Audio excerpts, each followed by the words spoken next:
할렐루야. 아멘. 귀한 은혜를 사모하는 자리에 나오신 여러분 한 분 한 분 주님의 이름으로 축복하고 환영합니다. 우리의 마음과 우리의 상황과 우리의 삶을 아시는 하나님께서 우리를 부르셨고 우리가 그 부르심에 순종하였으니 하나님께서 오늘 우리에게 새로운 은혜와 회복과 하나님의 능력을 부어주실 줄 믿습니다. 소망하십니까? 이렇게 역사하신 하나님 앞에 감사와 영광의 박수 올려드리며 나가겠습니다. 네, 모두 함께 자리에 일어나서 찬양하며 나가겠습니다.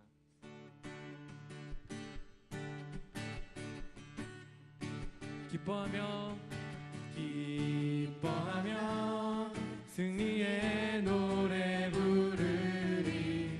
그 백성 주가 회복시키시네.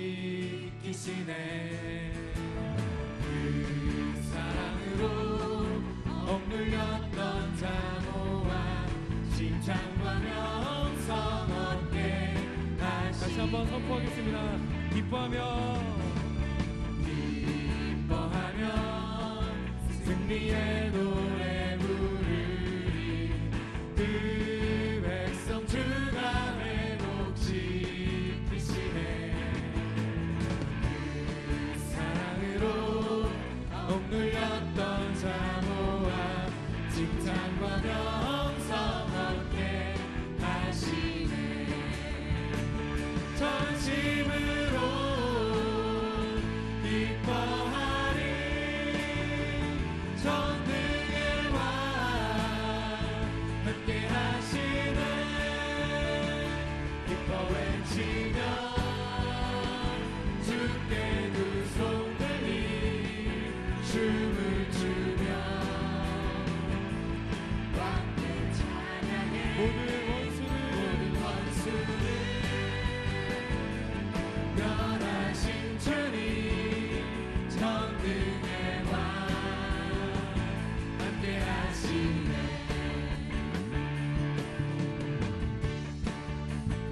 기뻐하며 승리의 노래 부르리. 그 백성 주가 회복시키시네. 그 사랑으로 억눌렸던 자모와 칭찬과 명성 얻게 우리의 삶을 향하여 믿음으로 기뻐하며 선포하겠습니다. 기뻐하며 승리의 노래 부르네. 그 백성 주가 회복시키시네. 그 사랑으로 억눌렸던 자모와 칭찬과 명성 얻게 우리는 전심으로 찬양할지어다. 전심으로 기뻐하리. 전능의 왕 함께 하시네. 기뻐 외치며 주께 두 손 들이 춤을 추며 찬양할지어다. 왕께 찬양해. 모든 원수를 멸하신 주님 전능의 왕 함께 하시네. 전심으로 기뻐하리. 전능의 왕 함께 하시네. 기뻐 외치며 주께 두 손 들이 춤을 추며 왕께 찬양해. 모든 원수를 멸하신 주님 전능의 왕 함께 하시네. 전능의 왕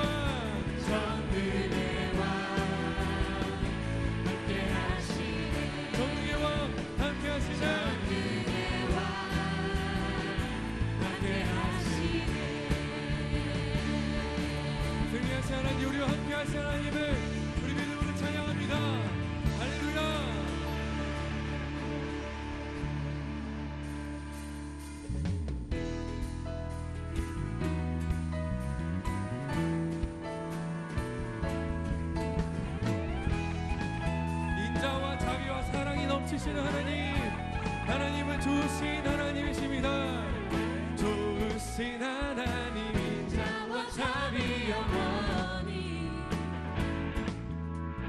좋으신 하나님, 인자와 참이 영원히.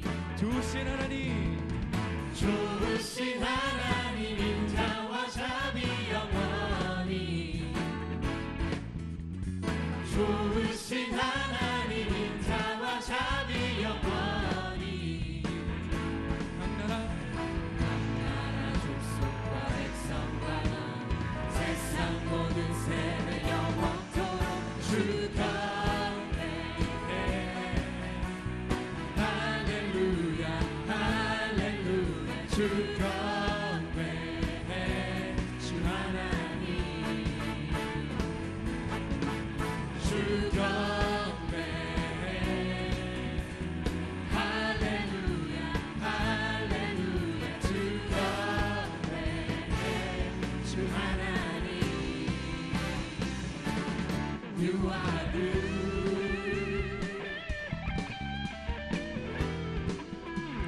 좋으신 하나님, 좋으신 하나님, 인자와 참이 영원히.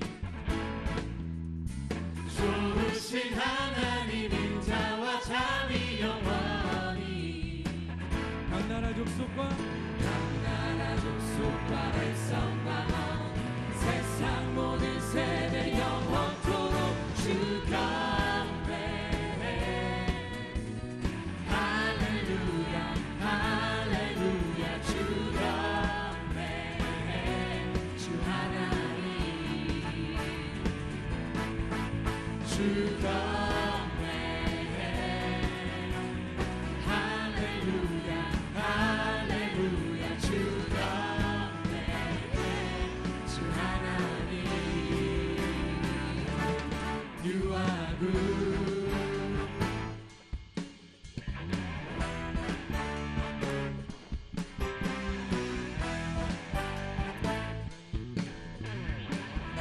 고백하겠습니다.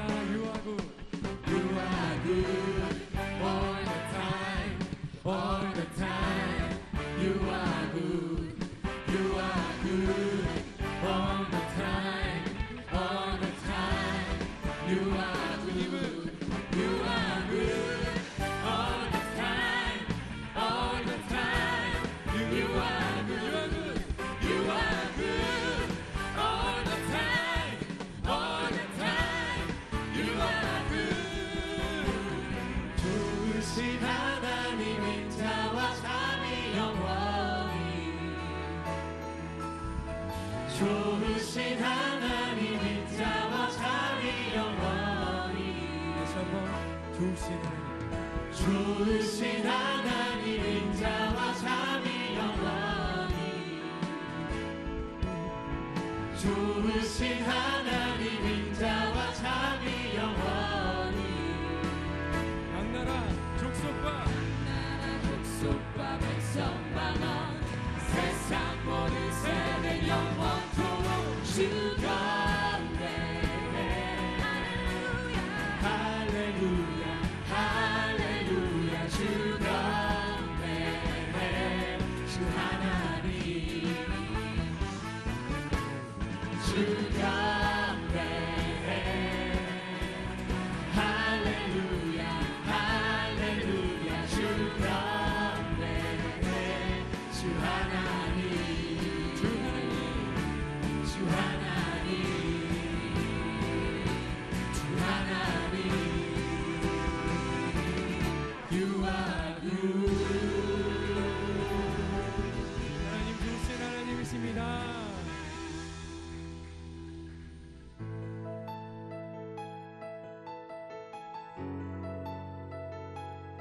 계속해서 박수치면서 하나님의 전능하심과 우리를 창조하심과 능력을 우리 함께 찬양하며 나가겠습니다. 온 세상 창조주, 온 세상 구원자, 모든 것 이기신 능력의 하나님.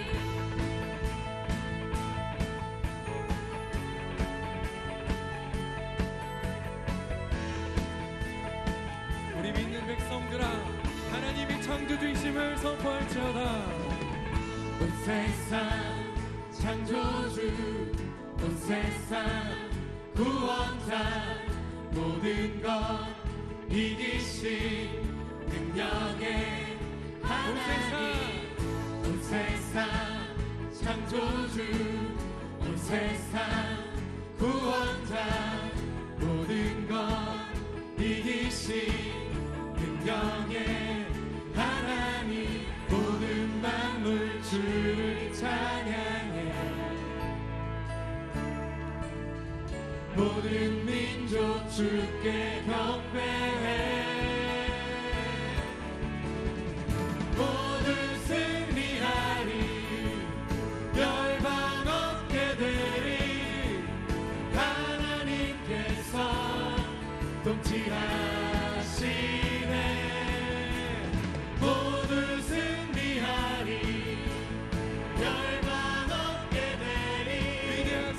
위대하신 왕 여호와.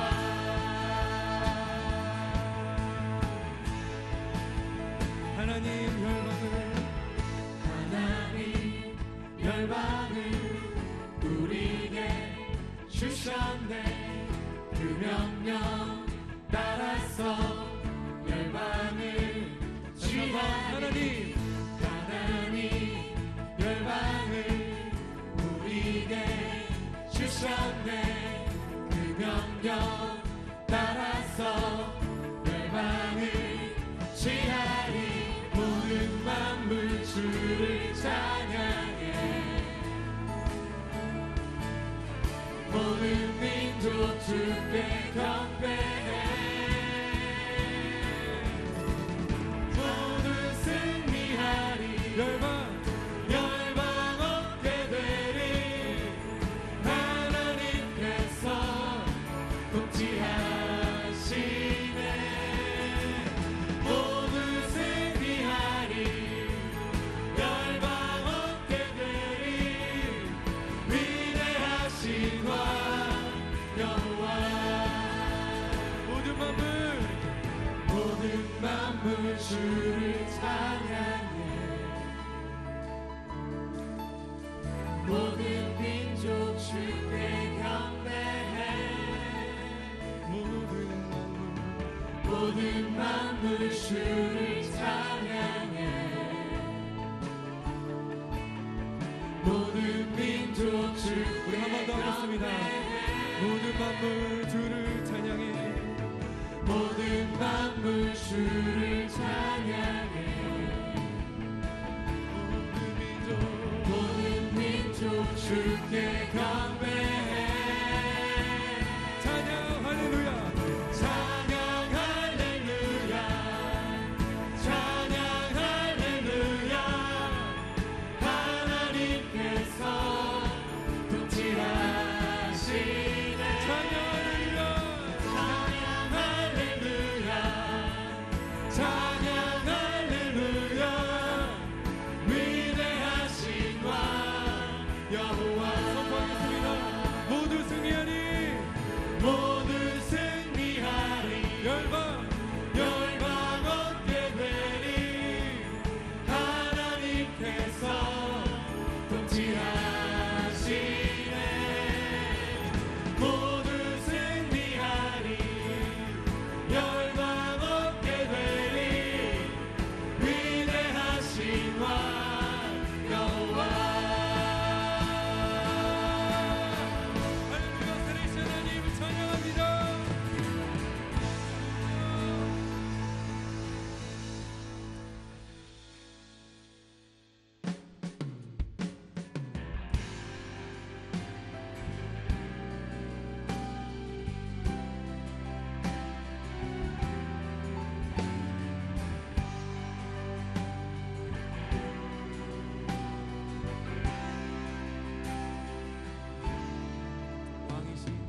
왕이신 하나님 높임을 받으소서. 찬양하리라.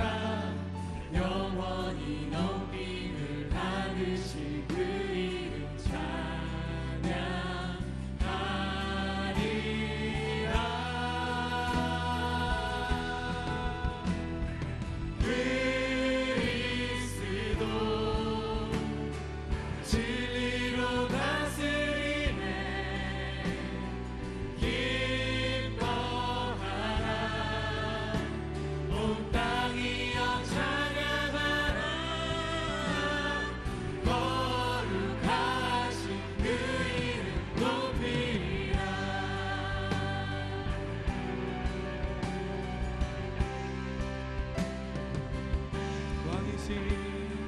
왕이신 하나님 높임을 받으소서.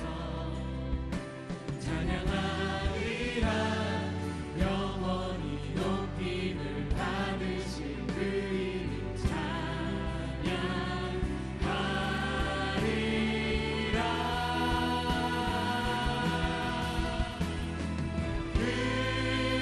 그리스도 진리로 다스리네. 기뻐하라 온 땅이여 찬양하라. 거룩하신 그 이름 높이리라. 왕이신 하나님, 왕이신 하나님 높임을 받으소서. 찬양하리라 영원히 높임을 받으신 그 이름 찬양하리라.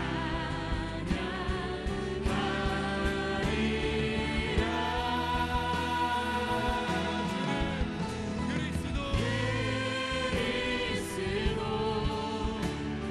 진리로 다스리네. 기뻐하라 온 땅이여 찬양하라. 거룩하신 그 이름 높이라. 주는 그리스도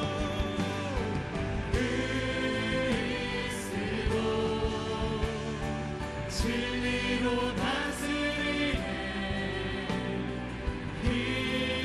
기뻐하라 온 땅이여 찬양하라. 거룩하신 그 이름 높이리라. 다시 한번 그리스도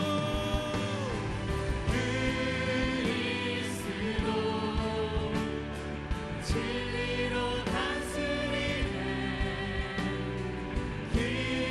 기뻐하라 온 땅이여 찬양하라. 거룩하신 그 이름 높이리라. 그리스도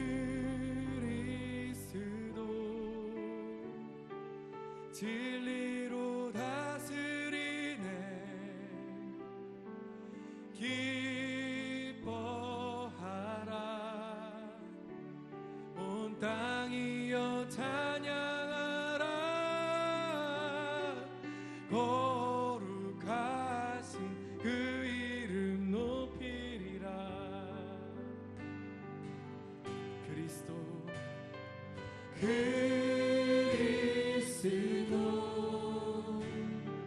진리로 다스리네. 기뻐하라 온 땅이여 찬양하라. 거룩하신 그 이름 높이리라. 그리스도 선포합니다.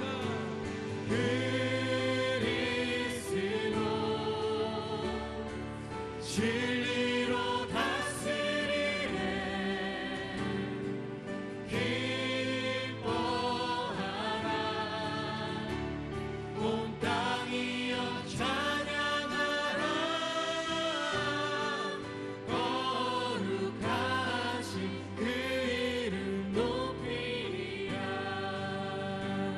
은혜로다 은혜로다 주의 은혜는 한량없는 주의 은혜. 은혜로다 주의 은혜. 변함없는 신실하신 주의 은혜. 시작됐네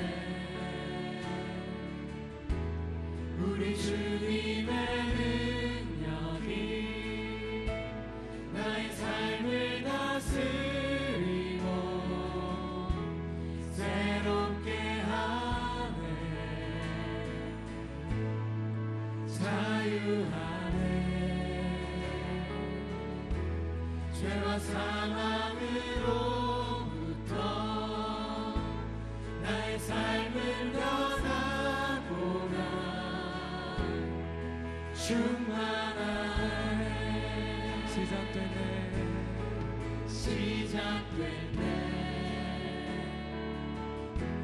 우리 주님의 능력이 나의 삶을 다스리고 새롭게 하네. 자유하네. 죄와 사망으로부터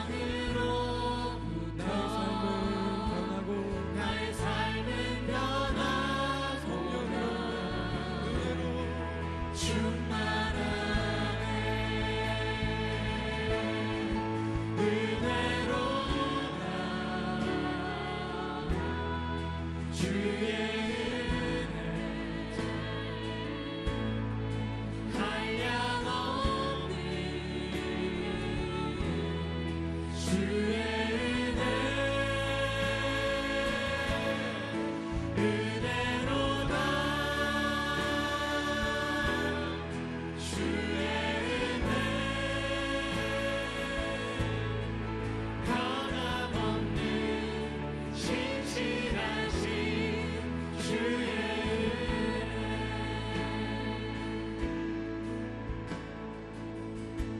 우리의 삶을 모두 내려놓으며 다시 한번 시작됐네. 우리 주님의 능력이 나의 삶을 다스리고 새롭게 하네. 자유하네. 죄와 사망으로부터 나의 삶은 변하구나. 충만하네. 은혜로다. 주의 은혜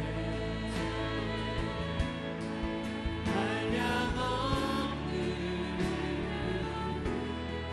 주의 은혜 은혜로다.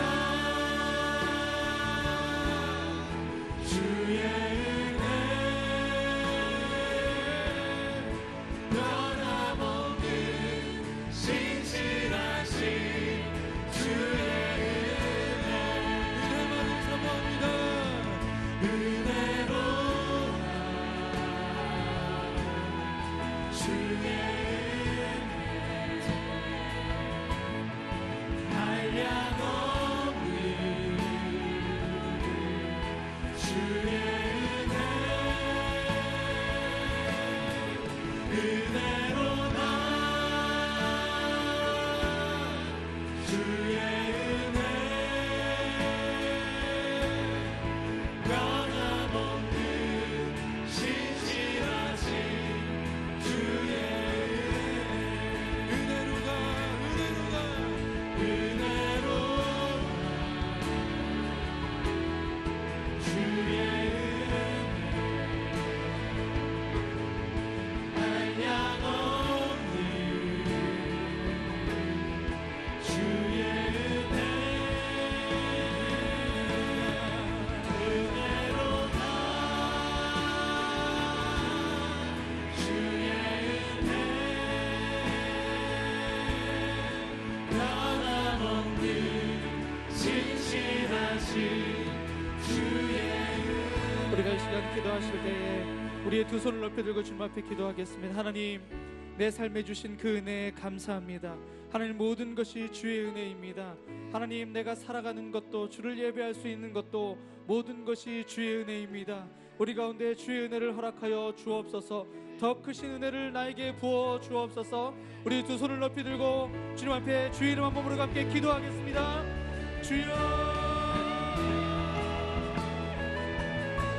살아계신 하나님, 모든 것이 주의 은혜임을 고백합니다. 하나님, 이 시간 두 손을 높이 들고 주님 앞에 기도하는 신 가운데 하나님의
우리가 한 번 더 기도하겠습니다. 다시 한 번 기도하실 때 하나님, 우리에게 더 큰 은혜를 부어 주시옵소서. 우리에게 더 큰 은혜를 부어 주시옵소서. 내가 감당할 수 없는 하나님의 은혜를, 폭포수와 같은 주의 은혜를 지금 이 시간 우리 가운데 부어 주시옵소서. 다시 한번 두 손을 높이 들고 주의 이름 한번 부르고 함께 기도하며 기도하겠습니다. 주여, 살아계신 하나님,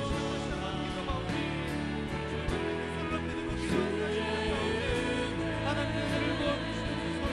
하나님 더 큰 은혜를 부어주시며 폭포수와 같은 주의 은혜를 부어주시고 바다와 같은 주의 은혜를 부어주시고 한량한 주의 은혜를 부어주시옵소서.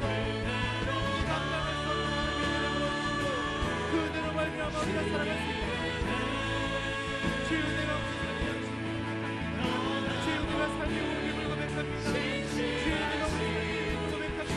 주의 은혜가 주님의 가운데 은혜를 부어주시옵소서. 주여, 주여, 내가 10년 가운데 하나님의 은혜를 부어주시옵소서. 갈급한 10년 가운데 하나님의 은혜를 부어주시옵소서. 10년 가운데 하나님의 은혜를 공부할 10년 가운데 하나님의 은혜를 부어주시옵소서. 우리 영혼의 목마름 가운데, 우리 영적인 배고픔 가운데, 우리 영혼의 삶 가운데, 우리 영혼의 삶 가운데 주의 은혜를 부어주시옵소서. 주여, 우리에게 은혜를 부어주시옵소서. 우리에게 충만한 나라 되시고 주의 은혜를 부어주시옵소서. 주여, 우리에게 은혜를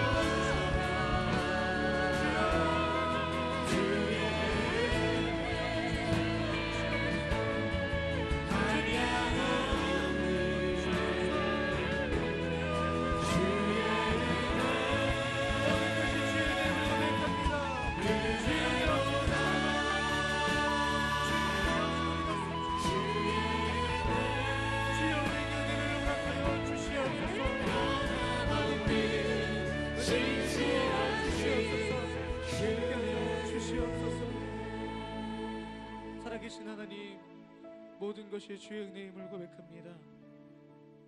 우리가 살아갈 수 있는 이유도, 우리가 호흡할 수 있는 이유도, 우리가 예배할 수 있는 이유도 모든 것이 주의 은혜 때문임을 고백합니다. 하오니 주여, 갈급한 심령 가운데, 목마른 심령 가운데, 곤고한 심령 가운데 하나님의 은혜를 부어주셔서 주의 은혜로 말미암아 그 목마름이 해결함 받을 수 있게 하여 주시고, 그 배고픔이 하나님의 은혜로 말미암아 풍성함으로 경험되게 하여 주시며, 그 곤고함이 주의 은혜로 말미암아 다시 한번 우리 가운데 충만한 그 은혜를 경험할 수 있도록 주님, 우리 가운데 하나님의 은혜를 부어 주옵소서. 하나님, 더욱더 간구한 것은 우리가 경험한 지금까지의 은혜 만족하지 않게 하여 주시고, 새로운 은혜, 더 큰 은혜, 더 풍성한 은혜를 사모하며 나가며 주님 앞에 간구할 때에 주님께서 부어주시는 그 은혜를 경험할 수 있도록 우리 가운데 주님의 크신 은혜 허락하여 주옵소서. 하나님, 시간 겸손하게 주의 말씀 앞에 나아갑니다. 각자의 삶 가운데 필요한 주의 음성을 허락하여 주시고, 그 말씀으로 말미암아 우리의 삶이 다시 한번 주님 앞에 온전히 드려질 수 있도록 역사하여 주옵소서. 모든 것 감사드리고 살아계신 예수님의 이름으로 기도합니다. 아멘. 아멘. 자리에 앉으시겠습니다. 아멘. 수요, 오늘이 월십 예배 오신 여러분들 환영하고 축복합니다. 우리 옆에 계신 분 이미 인사하셨겠지만 옆에 계신 분, 앞뒤에 계신 분 좀 인사하실까요? 잘 오셨습니다. 사랑합니다. 축복합니다. 인사하시죠. 아멘. 아멘. 함께 말씀 보도록 하겠습니다. 오늘 우리에게 주시는 하나님의 말씀은 여호수아 6장 1절에서 20절까지의 말씀입니다. 여러분들이 잘 알고 계신 말씀이고요. 저 여러분이 한 절씩 교독하도록 하겠습니다. 여호수아 6장 1절에서 20절까지 말씀입니다. 제가 먼저 읽겠습니다. 여리고성은 이스라엘 백성들로 인해 물 셀 틈 없이 닫혀 있었고 드나드는 사람이 전혀 없었습니다. 그때 여호와께서 여호수아에게 말씀하셨습니다. 보아라, 내가 여리고와 여리고 왕 그리고 여리고 용사들을 내 손에 넘겨주었다. 모든 군인들은 그 성을 둘러싸라. 그 성을 한번 돌아라. 6일 동안 그렇게 하여라. 그리고 7명의 지사장이 법궤 앞에서 양의 뿔로 만든 7개의 나팔을 그러다가 7번째 날에는 성주의를 7번 돌고 제사장들이 양의 뿔을 길게 불 것이다. 백성들이 나팔 소리를 들었을 때 모든 백성들은 함성을 질러라. 그러면 성벽이 와르르 무너져 내릴 것이니 백성들은 일제히 올라가라. 그러자 눈의 아들 여호수아가 제사장들을 불러 말했습니다. 너희는 언약궤를 메라. 7명을 물고 그러고는 백성에게 말했습니다. 나아가 성을 포위하라. 무장한 자는 여호와의 궤 앞에서 나아가라. 여호수아가 백성들에게 말하고 나자 양불 나팔 7개를 든 제사장 7명이 여호와 앞에서 나아가며 나팔을 불었습니다. 여호와의 언약궤가 그 뒤를 따라갔습니다. 무장한 사람들은 나팔을 부는 제사장들 앞에서 행진하고 후위대는 궤의 뒤를 따랐습니다. 제사장들은 나팔을 불며 전진했습니다. 여호수아가 백성들에게 명령했습니다. 너희는 외치지 말고 소리도 내지 말라. 입 밖에 아무 말도 내지 말고 내가 외치라 하고 명령하는 날에 외치라. 이렇게 해서 여호와의 궤는 성을 둘러싸고 주위를 한 바퀴 돌았고 백성들은 다 진영으로 돌아와 묵었습니다. 여호수아는 여호와의 궤를 맸습니다. 제사장들 7명이 양뿔 나팔 7개를 들고 여호와의 궤 앞에서 계속 나아가며 나팔을 불었습니다. 무장한 사람들이 그들 앞에 갔고 후위대가 여호와의 궤를 뒤따라갔으며 제사장들은 계속 나팔을 불었습니다. 이렇게 그들은 둘째 날에도 그 성을 한 바퀴 돌고 다시 진영으로 돌아왔습니다. 이렇게 6일 동안 했습니다. 7번째 날이었습니다. 그들은 동틀 무렵 일어나 그런 식으로 성을 7번 돌며 행진했습니다. 그날만 성을 7번 돌았습니다. 7번째 돌고 있을 때 제사장들이 나팔을 불었습니다. 그때 여호수아가 백성들에게 말했습니다. 함성을 지르라. 여호와께서 너희에게 이 성을 주셨다. 이 성과 성 안에 있는 모든 것들은 다 진멸된 것으로 여호와께 다 바쳐질 것이다. 오직 창녀 라합과 그녀 집에 그녀와 함께 있는 사람들은 모두 살려주라. 우리가 보낸 사자들을 그녀가 숨겨주었기 때문이다. 그러나 너희는 진멸시켜야 할 물건에 손대서는 안 된다. 너희가 진멸시켜야 할 물건을 하나라도 가져가 이스라엘의 진영에 저주가 내리는 문제를 일으켜서는 안 된다.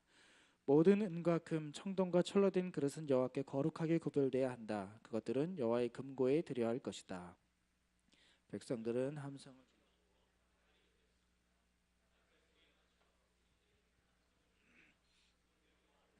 내렸습니다. 그러자 백성들은 일제히 성으로 들어가 그 성을 점령했습니다. 아멘. 네, 계속해서 저희가 여호수아 말씀을 통해서 하나님께서 우리에게 주시는 은혜들을 함께 나누고 있습니다. 너무나도 잘 아시는 말씀이죠. 여리고 성에 대한 이야기입니다.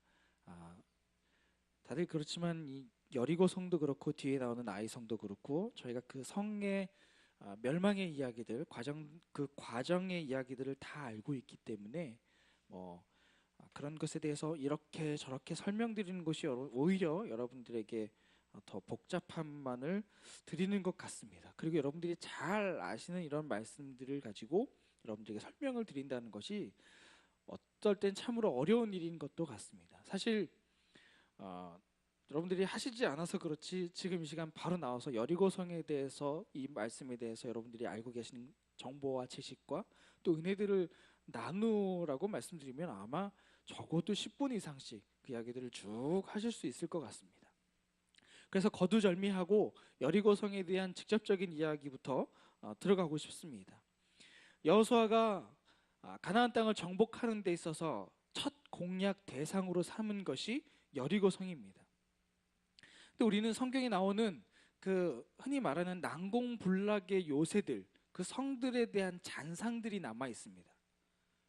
거대한 성, 웅장한 성, 아무리 침략해도 무너뜨릴 수 없는 성들에 대한 잔상들로 인해서 우리가 여리고성 하면 이 여리고성도 거대한 성, 높고 어느 누구도 침범할 수 없고 어느 누구도 무너뜨릴 수 없는 완벽하고 거대한 성이라는 그런 선입견이 우리 가운데 있습니다. 그리고 또 한 가지는 우리가 이미 여리고성에 대한 이야기를 너무 잘 알고 있기 때문에 그 성이 어떤 과정을 통해서 어떻게 무너지는지 이미 결말을 알고 있기 때문에 이 성에 대한 이 선입견이 우리 가운데 아주 깊숙하게 자리 잡고 있는 것을 볼 수 있습니다. 근데 여기서 한 가지 짚고 넘어가야 할 것, 이 여리고성은 우리가 갖고 있는 그 기억과는 다르게 당시에 있던 어떤 거대한 성들에 비해서 이 여리고성은 규모가 작은 성이었습니다. 그렇게 크지 않았습니다. 흔히 생각하는 여리고성 하면 거대하고 웅장하고 어느 누구도 근접할 수 없는 성이라는 생각을 하게 되는데 전혀 그렇지 않다는 겁니다. 규모가 작은 성이었습니다. 그냥 보통의 가나안 땅에서 만날 수 있는 그냥 보통의 성읍이었습니다. 근데 규모는 크지 않았지만 이 성벽의 어떤 구조면에 있어서는 다른 어떤 성들보다 더 견고함을 자랑하는 성이었습니다. 다시 말씀드립니다. 이 여리고성은 거대하지는 않았습니다. 하지만 그 구조에 있어서는 굉장히 단단한 견고함을 갖고 있는 성이었다는 겁니다. 여리고 성벽이 어땠는지 좀 말씀을 드릴게요. 이 성벽은요, 이중으로 되어 있었습니다. 보통의 성은 그냥 두껍게 해서 한 벽으로만 되어 있는데 이 여리고성은 이중벽이었습니다. 이 외벽은 어떻게 생겼냐면 그 자연 암석, 그러니까 자연적으로 있는 그 돌 위에 그 기초를 세워졌습니다. 두께가 한 6자 정도 된대요. 그러니까 6자가 하면 한 180cm, 2m 가까이 두께로 된 성이었습니다. 그게 외벽, 첫 번째 만나는 벽의 두께였습니다. 그 다음에 이 외벽에서 한 4m, 5m 간격을 두고 내벽이 또 쌓여져 있었는데요. 이 내벽의 두께는 한 3.5m 정도 되는 굉장히 두꺼운, 요즘 건물에서도 찾아볼 수 없는 굉장히 두꺼운 벽을 갖고 있었습니다. 높이는 한 9m 정도 됐고요. 굉장히 높은 성벽입니다. 그러니까 멀리서 봐도 이 성이 우와 할 만큼 거대한 성은 아니었습니다. 하지만 딱 봐서도 우와 아주 단단한, 아주 요즘 말로 치면 맷집이 좋은, 아주 튼튼한 성이라는 그런 느낌을 받을 수 있는 그런 성이었습니다. 이 성 자체는 어떤 사람이 살기 위한 성이라기보단 어떤 적들이 오는 데 있어서 시간을 벌어줄 수 있는 그런 요새와 같은 성이라고 보시는 게 더 맞습니다. 사람이 살기 위한 성이라면 그 성벽이 보통 하나로 되어 있고요. 그 성이 굉장히 넓게 구성되어 있는 것을 볼 수 있습니다. 하지만 이 여리고성 같은 경우에 요새화된 뭔가 전쟁의 목적이 있는, 외부로부터의 침략을 막는 데 목적이 있는 그런 성읍이었기 때문에 요새화되어 있었고 두꺼웠고 단단한 견고한 성의 모습을 갖고 있었습니다. 이런 이유 때문에 이 여호수아와 이스라엘 백성들이 첫 번째 타겟으로 가나안을 정복하는 데 있어서 첫 번째 목표물로 삼기에는 그닥 적절치 않은 모습입니다. 보통 첫 번째 상대를 맞이할 때는 보통 흔히 전략들이 그렇죠. 뭔가 만만한, 그래서 백성들의 사기를 한 번에 끌어올려서 쭉 승리하며 나갈 수 있는 만만한 상대를 찾기 마련입니다. 그런데 이 객관적인 전력을 봤을 때 이 여리고성은 이스라엘 백성들이 여호수아가 아무리 전쟁에 익숙한 용사라 할지라도 첫 번째 상대로 상대하기에는 만만치 않은, 뭔가 조금 어려움이 있는 그런 성이었다라는 겁니다. 자, 그런데도 왜 여호수아와 이스라엘 백성들은 이 여리고성을 가나안 정복의 첫 번째 타겟으로 삼았을까라는 점입니다. 왜 그랬을까요? 이 이유는 여러 가지 있을 수 있습니다만 두 가지 이유를 좀 들어볼까 합니다. 먼저는 군사적인 측면이 있고요. 두 번째는 신앙적인 측면이 있습니다. 먼저 군사적인 측면에서 보자면 말씀드린 대로 여호수아는 모세와 함께 광야 생활을 하면서 나름 군사 경험, 전쟁 경험이 있는 굉장히 노련한 군인이었습니다. 베테랑이었습니다. 많은 전쟁을 치러봤고요. 그 전쟁 때마다 하나님께서 어떻게 역사하시는지를 직접 보고 경험한 사람이었습니다. 그러니까 여호수아는 전쟁이 무엇인지 그 의미를 정확히 알고 있는 사람이었습니다. 경험도 아주 많았습니다. 특별히 가나안 땅에 대한 경험은 다른 어떤 사람들보다 뛰어난 것을 알 수 있습니다. 왠지를 아십니까? 모세가 가나안 땅에 정탐꾼을 보낸 적이 있습니다. 12명을 보냈죠. 그 중에 한 명이 바로 여호수아였습니다. 10명의 사람들은 부정적인 보고를 했을 때 여호수아와 그 한 명의 정탐꾼은 긍정적인 보고를 하면서 하나님께서 함께 하신 우리가 이 가나안 땅을 정복할 수 있다라는 보고를 했었죠. 며칠 동안 정탐을 했는지 아십니까? 장장 40일 동안 가나안 땅을 돌아다니면서 정탐을 했습니다. 지형도 잘 알고 있고요. 그 땅에 어떤 사람들이 살고 있는지, 어떤 지역에 어떤 사람들이 살고 있는지, 그리고 그 성이 어떤 모습들을 갖고 있는지, 어떤 장단점이 있는지 누구보다도 잘 알고 있는 사람이었습니다. 단순히 보고서를 보고서 알고 있는 사람이 아니라 직접 그것을 보고 경험한 사람이었다는 겁니다. 가나안 땅을 정복함에 있어서 어느 누구보다 가장 많은 정보, 올바른 데이터를 갖고 있던 사람이 바로 여호수아였습니다.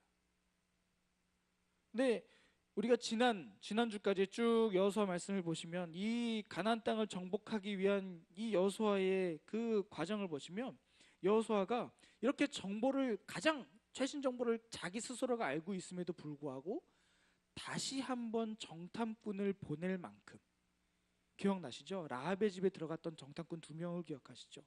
모든 것을 알고 있으면서도 다시 한번 정탐을 보냅니다. 그리고 필요한 정보를 수집해오는 굉장히 치밀하고 주도 면밀한 어떤 전략가의 기질을 보이고 있는 사람이 바로 여호수아입니다. 막연하게 믿음 하나 가지고 하나님께서 나와 함께 하시면 모든 걸 할 수 있어 라는 믿음 하나 가지고 간 사람이 아니라 아주 계획적이고 치밀하게 전쟁을 준비하고 있는 그런 전략가였다라는 겁니다.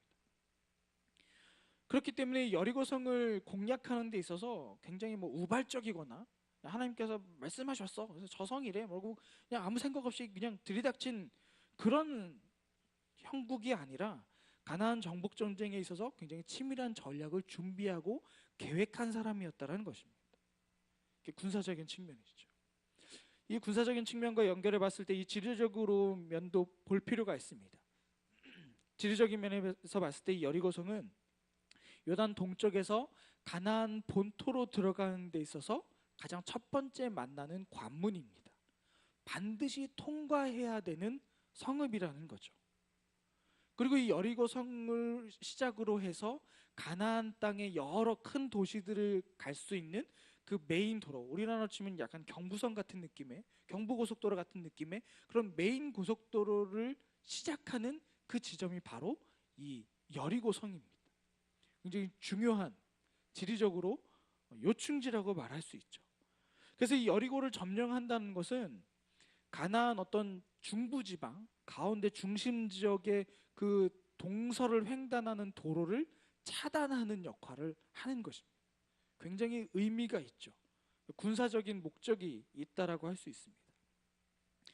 또 역사적인 어떤 면에서 봤을 때 이 당시의 어떤 국가의 형태는 어떤 큰 나라가 아니라 도시국가의 형태를 갖고 있기 때문에 전쟁이 없을 때는 서로 그냥 잘 살고 있다가 견제하면서 살아가고 있다가 동맹을 맺고 힘을 합치는 어떤 어려운 상황이 되면 그 도시국가들이 함께 연결을 해서 공동의 적을 대처해 나가는 그런 스타일의 어떤 상황들인 겁니다. 그러니까 이 지리적인 면에서, 군사적인 면에서 봤을 때 이 여호수아는 가나안 땅의 어떤 허리 지점을 딱 끊어버리는 굉장히 군사적으로 아주 중요한, 그래서 가나안의 위쪽과 아래쪽을 끊어버리는, 그래서 군사력을 이렇게 넘나들지 못하도록 그 힘을 끊어버리는 그런 역할을 하는 그런 지형이라는 겁니다. 그러니까 알기 쉽게 설명을 드리면 우리나라 옛날에 6.25 때에 그 메가더 장군이 했던 인천 상륙작전이라고 생각하시면 됩니다. 굉장히 허를 찌르는, 그래서 거기를 점령하면 가나안 전체가 힘을 쓸 수 없는, 뭔가 단절돼 버리는, 위와 아래와 협력할 수 없는 그런 아주 중요한 땅이 바로 이 여리고 성이었다라는 겁니다.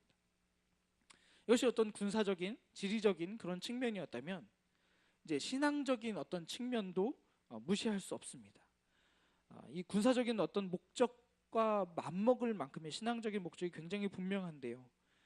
여리고가 군사적 요충지, 또 나라의 어떤 중심 지역을 관통하는 어떤 그런 위치 때문에 장악을 해야 되는 꼭 필요성과 함께 이 지역은 아까 말씀드린 대로 거대하지는 않았지만 굉장히 견고한 성이었습니다. 그래서 쉽사리 접근할 수 없는, 그래서 장기전으로 갈 수밖에 없고, 그래서 이 성을 치기 위해서는 굉장히 오랜 시간 공을 들여야 하고 그 기간이 길어지면서 장기간의 레이스가 되면서 결국 어느 나라도 이 여리고성을 침범할 수 없는 그런 스타일의 성이었다는 겁니다. 그러니까 이스라엘 백성들도 생각할 수 있습니다. 이 성을 객관적으로 봤을 때 우리가 어떻게 하면 할 수는 있겠지만 우리에게도 손실이 너무 큰 겁니다. 그리고 많은 희생을 치른다 해도 우리가 이 성을 함락시킨다는 보장도 사실 없는 겁니다. 객관적인 기준으로 봤을 때. 그럼 생각하게 됩니다. 그럼 이 성을 포기하고 돌아가자라는 생각을 하게 됩니다. 근데 그렇게 되면 어떻게 되는지 아시죠? 만약에 여리고성을 우회해서 돌아가서 가게 되면 이 성을 함락하지 않았기 때문에 돌아가는 그 순간 내 등 뒤가 그대로 적에게 노출되는 겁니다. 함락되지 않은 여리고성의 그 군사들이 지나가고 있는 이스라엘 백성들의 뒤를 공격하며 쳐들어올 수 있다는 거죠. 그럼 앞뒤로 공격을 받게 되는 그런 애매한 상황이 된다는 겁니다. 그래서 하나님께서는 의도적으로 이스라엘 백성들을 하여금 이것을 정면 돌파하게끔 하나님께서 인도를 해 주셨던 것입니다. 피할 수 없는 거죠. 반드시 지나가야 하는, 꼭 거쳐야 하는 그런 성읍이었던 겁니다. 오늘 읽은 말씀에서 보셔서 아시겠지만 하나님께서 여호수아에게 이 여리고성을 점령하는 방법을 친히 말씀해 주십니다. 공략 전술이죠. 아주 정확하고 치밀하게 말씀해 주십니다. 근데 여기서부터가 문제입니다. 보통 여호수아도 모세와 함께 광야 생활 40년을 해오면서 전쟁에 있어서 전략이 얼마나 중요한지, 그리고 그 전략을 하나님께서 얼마나 멋지게 제공해 주셨는지를 여호수아는 잘 알았습니다. 말도 안 되는 전쟁인데 하나님께서 앞서가 행하셔서 이스라엘 백성들은 칼 한 번 휘두르지 않고 승리를 얻었던 그 전쟁들이 얼마나 많이 있었습니까? 여호수아에게도 자기의 경험이 있었기 때문에 이 성을 공략하는 방법, 하나님께서 만약에 개입하신다면 어떤 식으로 하시겠구나라는 잔머리, 경험, 생각이 생길 수밖에 없습니다. 그런데 놀라운 것은 그 어느 성에서도 어느 전투에서도 사용한 적이 없는 아주 회개망측한 전술을 하나님께서 말씀하신다는 겁니다. 인간의 이성으로는 아주 제정신이라면 누가 봐도 이것은 말이 안 되는 것이다 라고 말할 수밖에 없는 방법을 하나님께서 제시하셨다라는 점입니다. 거듭 말씀드리지만 우리는 이 여리고성이 무너지는 그 과정을 너무 잘 압니다. 그래서 이 방법이 말이 안 되지만 말이 된다는 걸 우린 이미 알고 있어요. 그러나 뒤를 생각하지 말고 하나님께서 이 경험 많은 여호수아에게 이 방법을 얘기했을 때 여호수아가 받아들이게 된 그 정신적인 충격이 어떠했을지 한번 생각해 보시라는 겁니다. 40년 동안 전쟁을 봐왔습니다. 하나님께서 어떻게 개입하시는지도 봤습니다. 그럼 이런 성을 만났을 때 하나님이 적어도 이렇게 하실 것이다. 내가 무엇을 하지 않는데도 하나님께서 이 정도는 하시겠지라는 그런 감각이 생긴단 말이죠.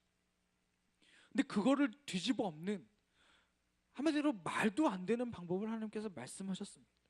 여러분들 잘 아시는 대로 여호와의 언약궤를 앞세우고 매일 여리고성 주위를 하루에 한 바퀴씩 돌으라는 겁니다. 6일 동안 돌고 마지막 7일째 되는 날 7바퀴를 돌라는 명령이었습니다. 잘 보시면 이것은 성을 무너뜨리기 위한, 함락하기 위한 어떤 군사적인 전략이라기보단 어떻게 보면 약간 종교적인 의식처럼 보입니다. 그 자체가. 지금 이스라엘 백성들은 전쟁을 해야 됩니다. 근데 하나님께서 말씀하시는 방법은 어떤 전쟁에 입각한 그런 방법이 아니라 무언가 좀 종교적인 느낌이 나는 그런 방법을 말씀하셨다는 거예요. 이런 하나님의 제시한 방법은 뭐 여호수아뿐만 아니라 이스라엘 백성들이 들을 때도 그냥 요즘 말로 황당합니다. 말도 안 되는 방법이죠. 근데 이 사람들만 황당했겠습니까? 여리고성에 살고 있는 사람들이 그 모습을 봤을 때는 얼마나 더 황당했겠습니까? 전쟁하다 이런 식으로 접근하는 사람들은 처음 본 겁니다. 이건 전쟁하는 게 맞나? 우리를 놀리러 온 건 아닌가? 별의별 생각을 다 하게 되죠.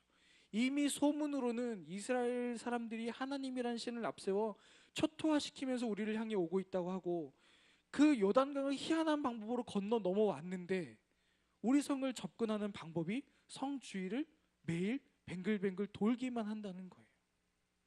누가 생각해도 이건 미친 짓입니다. 말이 안 되는 것. 이성적으로 판단했을 때 이거는 있을 수 없는 일입니다. 인간의 이성적인 판단으로 보면 이건 말도 안 되는 공격 방법이죠. 그럼 우리가 이미 알고 있지만 우리가 간과해서는 안 될 것. 하나님께서 일하시는 방법은 우리가 생각하는 방법과 완전히 다르다는 것. 늘 다르다는 겁니다. 우리가 미처 생각할 수 없는 방법으로 역사하실 뿐만 아니라 심지어 우리가 보기에 이거는 바보 같은 짓이다, 어리석은 짓이다라고 말하는 방법으로도 하나님은 역사를 일으키신다는 거예요. 누가 봐도 이건 아니다 라고 말하는, 심지어 어린아이들이 봐도 이건 손가락질할 일인데도 불구하고 그 일을 통해서 하나님은 역사를 하신다라는 겁니다. 하나님의 미련한 것이 사람의 지혜로운 것보다 훨씬 더 지혜로운 것이고, 하나님의 약한 것이 사람의 강한 것보다 훨씬 강한 법입니다.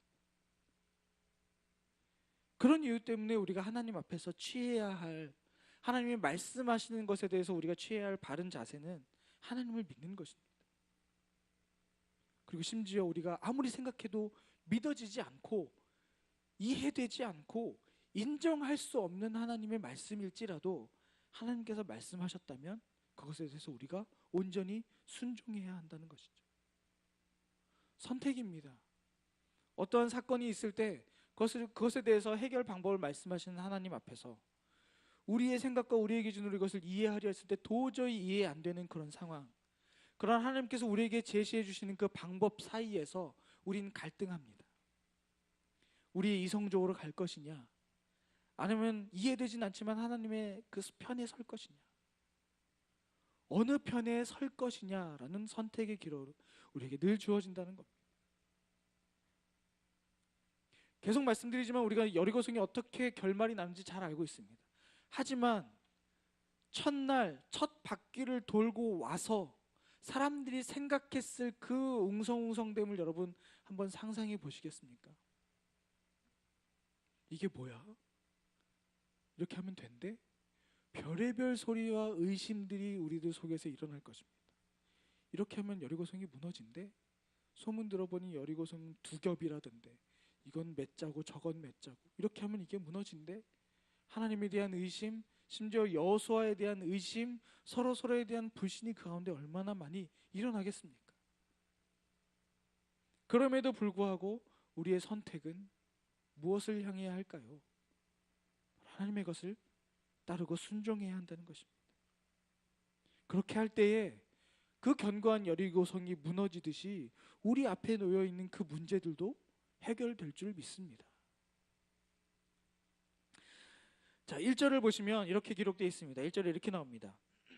이스라엘 백성들로 인해 물 셀 틈 없이 닫혀 있었고 드나든 사람이 전혀 없었습니다 라고 나옵니다. 이렇게 기록되어 있죠. 다시 말하면 이것은 여리고성 사람들이 이스라엘 백성들을 대항해서 싸울 준비를 했다는 것을 의미합니다. 아까 말씀드린 대로 여리고성은 작은 성이었습니다. 큰 성이 아니었습니다. 작은 여리고성의 사람들이, 이스라엘 백성들은 거의 한 20만 명 가까이 되는 이 군사력을 갖고 있는 막강한 이스라엘 백성들을 대항해서 싸운다는 것은 사실 좀 무모한 일이기도 합니다. 그럼에도 불구하고 여리고성 사람들이 이스라엘 백성들을 향하여 대항해서 싸울 마음을 가질 수 있었던 것은 이 여리고성이 어떤 갖고 있는 어떤 견고함 때문에 그런 마음을 충분히 가질 수 있었다는 것. 아무리 많은 병력을 갖고 있어도 쉽게 공략할 수 없는 성이었습니다. 요새였습니다. 여리고성과 여리고성 주변에 살고 있는 사람들이 다 성으로 들어가서 문을 굳게 잠그고 출입하지 않습니다. 그리고 그 안에서 이미 전쟁 준비를 했죠. 이미 이쪽으로 오고 있다는 얘기를 들 때부터 식량을 비축해두고 물을 비축해두고 어떤 무기들을 비축해두면서 언제든지 대항해 싸울 수 있는 준비를 마친 후에 모든 사람들을 불러들이고 문을 닫아버렸습니다. 그리고 이스라엘 군사들이 여리고성을 계속 공격하다 안 돼서 포기하고 그냥 지나칠 때까지 기다릴 참이었던 겁니다. 늘 이 여리고성의 전쟁의 방법이 그래 왔으니까요. 근데 이 여리고성의 적의 공격을 무력화시킬 수 있는 어떤 그런 견고함을, 그런 좋은 조건들을 준비하고 있었다고 해도 여리고성 사람들로 하여금 하나님께서 이미 작정하고 계셨던 그 심판과 멸망을 피하게 하지는 못했다는 점을 우리는 기억을 해야 됩니다. 인간적으로는 완벽한 준비를 끝냈습니다. 모든 것을 이겨낼 수 있는 완벽한 준비를 끝냈습니다. 어떤 적이 쳐들어와도 이겨낼 자신이 있는, 아니 버텨낼 자신이 있는 여리고 성이었습니다. 그럼에도 불구하고 하나님께서 작정하신 심판은 이 여리고 성이 견뎌낼 수 없는 것입니다. 결국 여리고 성이 하나님의 심판의 손에 의해서 완전히 멸망을 당하죠. 요즘 용어로 싸그리 완전히 깨끗하게 멸망을 당합니다. 인간적인 어떤 조건이 하나님의 심판을 피하게 할 수는 없다라는 겁니다. 우리가 아무리 좋은 조건을 갖고 있다 해도, 아무리 완벽한 것을 갖고 있다 해도 하나님의 심판의 그 대상 가운데 들어간다면 그것을 절대 피할 수 있는 방법은 없다라는 것을 우리 가운데 이 여리고성을 통해서 가르쳐주고 있는 것입니다. 아무리 인간적인 좋은 조건을 갖고 있는 사람이라고 할지라도 하나님이 심판하기로 작정하시면 반드시 심판을 받게 하신다는 것. 그런 좋은 예가 있습니다. 바로 출애굽할 때 이스라엘 백성들의 발목을 잡았던 바로 왕을 보십시오. 세계 최대의 강국의 왕이었습니다. 인간적으로는 가장 완벽한 조건을 갖고 있는 사람이었습니다. 그렇다고 해서 이 바로 왕이 하나님의 심판을 피해갈 수 있었습니까? 없었습니다. 하나님의 심판을 정면으로 모든 것을 몸으로 다 흡수해야만 했습니다. 하나님의 능력 앞에서 바로는 인간의 그 완벽한 조건이 전혀 쓸모없을 만큼 완벽하게 무력하게 그 마음이 깨어지고 심판의 그 길 가운데로 들어가는 것을 우리는 잘 알고 있습니다. 인간적인 조건이 결코 하나님의 심판을 비껴가게 할 수 없다는 것. 아무리 높은 지위를 갖고 있어도, 아무리 힘이 강해도, 돈이 많아도, 무엇을 한다고 해도 하나님의 심판 앞에서는 그 모든 가치가 무용지물이라는 겁니다. 피할 수 없습니다. 그런데 피할 수 있는 방법이 있죠. 하나님의 심판 앞에서 하나님의 멸망과 심판을 피할 수 있는 방법이 있습니다. 유일한 조건, 우리를 위해 죽으시고 부활하시고 하늘로 가시고 다시 오심을 약속하신 바로 예수 그리스도를 믿는 그 믿음입니다. 그것이 있다면 하나님의 심판과 멸망에서 우리가 피해갈 수 있는 것이죠.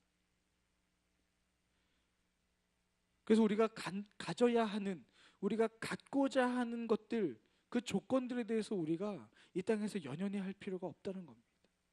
내가 가지려고 하는, 그 손에 쥐려고 하는 그것이 하나님의 심판을 비껴가게 하지는 못한다는 거예요.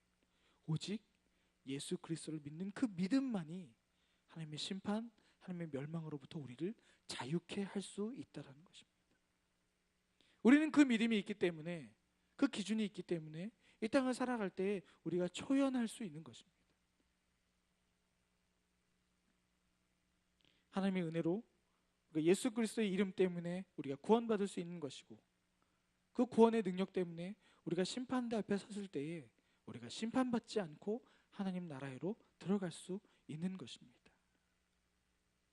그 예수 그리스도를 믿는 믿음이 저와 여러분의 믿음 가운데 굳게 서기를 주님의 이름으로 축복합니다. 아멘. 3절과 5절을 보겠습니다. 3절, 4절, 5절을 보겠습니다.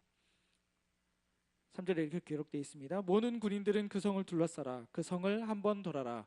6일 동안 그렇게 하여라. 4절에 그리고 제사장 7명이 법궤 앞에서 양의 뿔로 만든 나팔 7개를 들어라. 그러다가 7번째 날에는 성 주위를 7번 돌고 제사장들은 나팔을 불어라. 제사장들이 양의 뿔을 길게 불 것이다. 백성들이 나팔 소리를 들었을 때 모든 백성들은 함성을 질러라. 그러면 성벽이 와르르 무너져 내릴 것이니 백성들은 일제히 올라가라 라고 기록되어 있습니다. 살펴보면 일단 백성들이 6일 동안 매일 한 바퀴씩 성 주위를 돌아야 했습니다. 이때 제사장은 그 양각 막팔을 잡고, 불지는 않고 잡고 맨 앞에서 행해야 했습니다. 그리고 나서 7번째 되는 날 제7일에 성을 7번 돌고 나서 제사장들이 그 양각 나팔을 길게 불고 백성들은 이때 소리를 지르는 겁니다. 와 하고 소리를 지르겠죠. 뭐 여러 가지 소리를 질렀겠죠. 어쨌든 무슨 소리든 하여튼 큰 소리를 외쳐야 했습니다. 보십시오. 아까 말씀드렸던 것과 동일한 이야기입니다. 이스라엘 백성들은 지금 전쟁을 하기 위해서 여리고성 앞에 모였습니다. 하지만 이들이 한 것은 무기를 준비하거나 성벽을 무너뜨릴 만한 어떤 장비를 준비하지 않았습니다. 여리고성 앞에 모여서 이스라엘 백성들이 한 것은 전쟁 준비를 한 것이 아니라는 겁니다. 아주 단순하게 매일 여리고성을 한 바퀴씩 6일 동안 돌고 7일째에는 7바퀴를 도는 것뿐이었습니다. 여리고성 둘레가요 한 600m밖에 안 된답니다. 굉장히 작죠. 600m입니다. 그러니까 느긋하게 돌아도 한 2-30분이면 돌 수 있습니다. 크지 않은 성인 거예요. 이렇게 생각해 보시면 돼요. 아까 군사들이 한 20만 명 된다고 말씀드렸죠. 그 20만 명만 뭉쳐서 둥그렇게 돌아도 처음 행렬이 출발하고 나서 돌아왔을 땐 아직 끝사람이 출발도 안 했을 겁니다. 우르르 가서 이렇게 들어오면 뒤따라서 이렇게 들어오는 그런 뭔가 좀 어그적어그적한 그런 모습들이 깔끔하게 모두가 한 바퀴를 딱 도는 게 아니라 처음과 끝이 만나고 엉키고 뒤섞이는 그런 모습이 연출됐을 겁니다. 이상한 방법 아닙니까? 아무리 생각해도 여리고성을 무너뜨리는 방법이 하다못해 성벽을 향해 돌이라도 하나 던지는 것이 맞는 것 같은데, 하다못해 발길질이라도 해서 그 성을 무너뜨리려고 금이라도 가게 하는, 아니면 그 성에 있는 돌과 돌 사이의 틈새에 모래라도 끄집어내는 게 손으로 긁어라도 봐야 하는 것이 성을 무너뜨리는 아주 일반적인 방법일 텐데, 이스라엘 백성들이 여리고성을 무너뜨리려고 승리를 이루기 위해서 취해야 했던 이 방법은 말도 안 되는 방법이었습니다. 그럼에도 불구하고 반드시 이 하나님의 명령에 지속적이고 온전하게 순종해야만 했습니다. 한 바퀴 돌고 그럴 수 있다고 생각할 겁니다. 2바퀴 돌았을 때 어떻겠습니까? 3바퀴 돌았을 때는 어땠겠습니까? 포기하지 않아야 하는 것입니다. 방법에 있어서도 온전히 하나님께서 말씀하시는 대로 순종해야만 했습니다. 만약에 엿새 동안 6일 동안 지속적으로 하루에 한 바퀴씩 성을 돌지 않고 어느 날인가 하루는 쉬었다면 이게 무슨 의미가 있어? 성벽을 얇게 하는 거야? 아니면 뭐 땅을 부드럽게 만들어서 땅이 울퉁불퉁해서 지진이 나서 이 성벽이 무너지는 건가?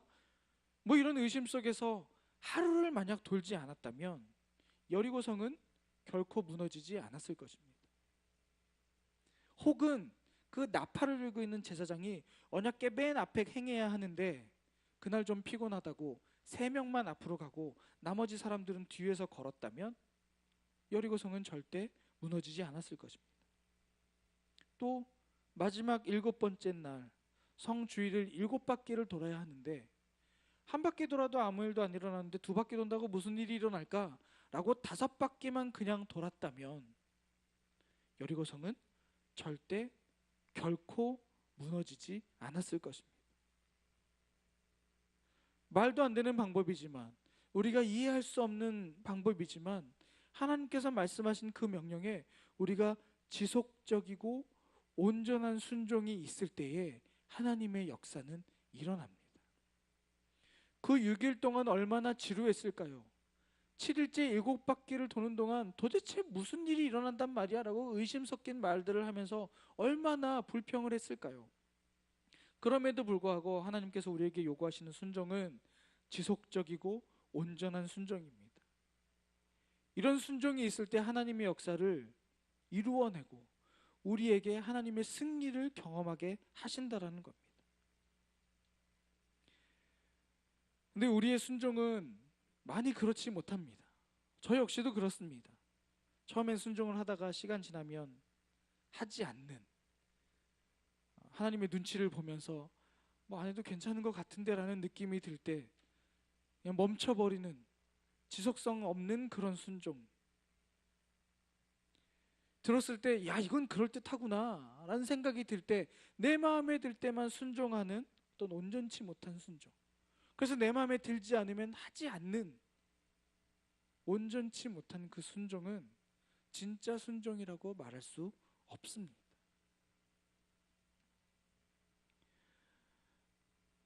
이런 순종을 한 대표적인 인물이 있죠. 바로 사울왕입니다. 다윗과 함께 있었던 사울왕이죠. 아말렉과 전쟁을 했을 때 기억나십니까? 하나님께서 모든 것을 진멸하라고 말씀하셨습니다. 남녀노소 가축까지 남김없이 진멸하라는 하나님의 명령을 듣고도 사울왕은 그 말씀대로 순종하지 않았습니다. 그저 액면으로 보자면 하나님의 명령을 듣고 출전했습니다. 그리고 아말렉을 쳐서 무찔렀습니다. 하나님께서 말씀하셨기 때문에 전쟁에 나갔고 아말렉을 쳐서 이겼습니다. 그래서 사울왕이 하나님께 순종한 사람일까요? 그렇지 않다라는 겁니다.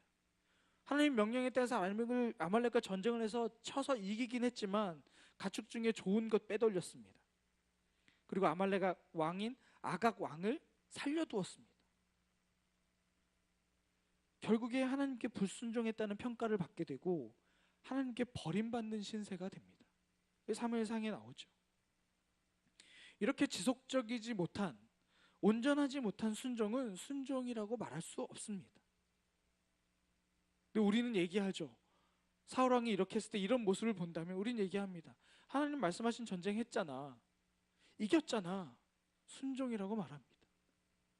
결과를 놓고 이야기하죠. 지금 하나님의 순종은 결과만을 놓고 이야기하는 순종이 아닙니다. 과정을 보신다는 겁니다. 온전한 그리고 지속적인 그 순종의 자세를 보신다는 겁니다.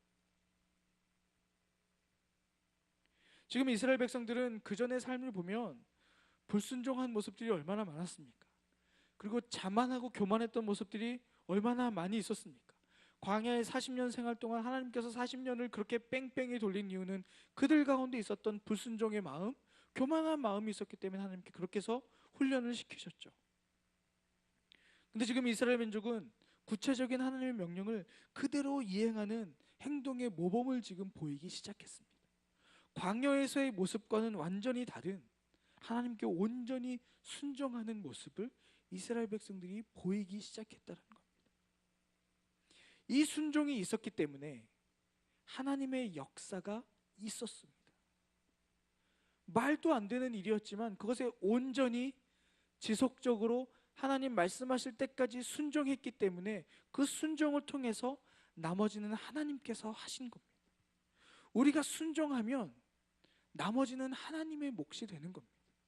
우리가 순종하면 그 일이 어떻게 될까 말까에 대해서 우리가 염려하거나 생각할 필요 없이 하나님께서 그 일들은 해답을 주신다는 거죠. 해결해 주신다는 것. 바로 하나님의 몫이라는 겁니다. 내가 해야 할 몫이 있는 거고 하나님께서 하셔야 할 몫이 있다는 거죠. 그렇기 때문에 우리는 하나님께 지속적으로 순종해야 합니다. 내가 지겹다고, 뭔가 응답이 없다고, 해결되지 않았다고 우리가 거기서 멈춰버리면 하나님께서도 하나님의 몫을 하지 않으십니다. 우리가 끊임없이 지속적으로 온전한 순종을 하게 될 때 하나님께서 우리 가운데 역사하실 것입니다.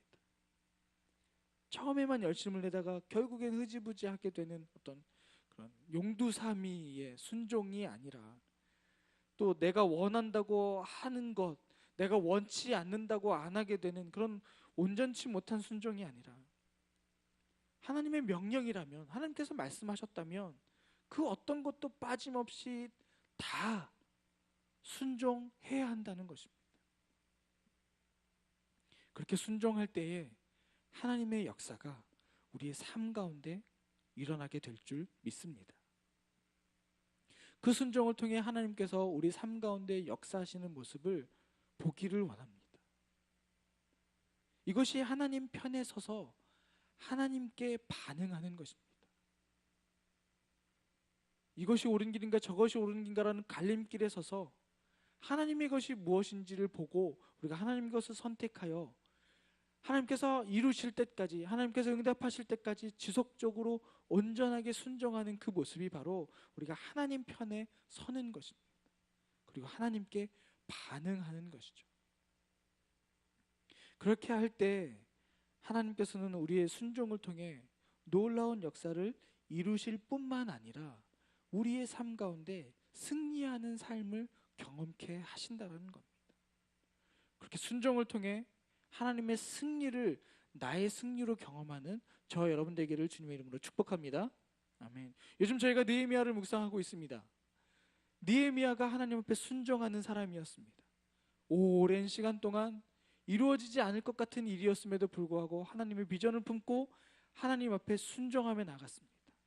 자기의 모든 것을 헌신하며 지속적으로 온전히 순종했을 때 성전과 성벽이 재건되는 역사를 경험합니다. 그리고 요즘 묵상이 그렇죠. 그 성벽과 성전이 재건된 이후에 이스라엘 백성들이 하나님의 말씀을 사모하게 되고 그 말씀을 통해 회개하게 되고 하나님께 온전한 예배를 드려 하나님께 영광 돌리는 모습, 하나님의 승리를 나의 승리로 경험하는 이스라엘 백성들의 모습을 보게 됩니다. 나 한 사람의 순종으로 인해 우리 공동체의 변화가 일어날 수 있다는 것을 느헤미야를 통해 우리 가운데 보여주는 것입니다. 여호수아의 이 순종을 통해서 여리고성이 무너지는 것을 보고 이스라엘 백성들이 하나님께 그 영광을 돌리게 되는 모두의 변화를 경험하게 된다는 것이죠.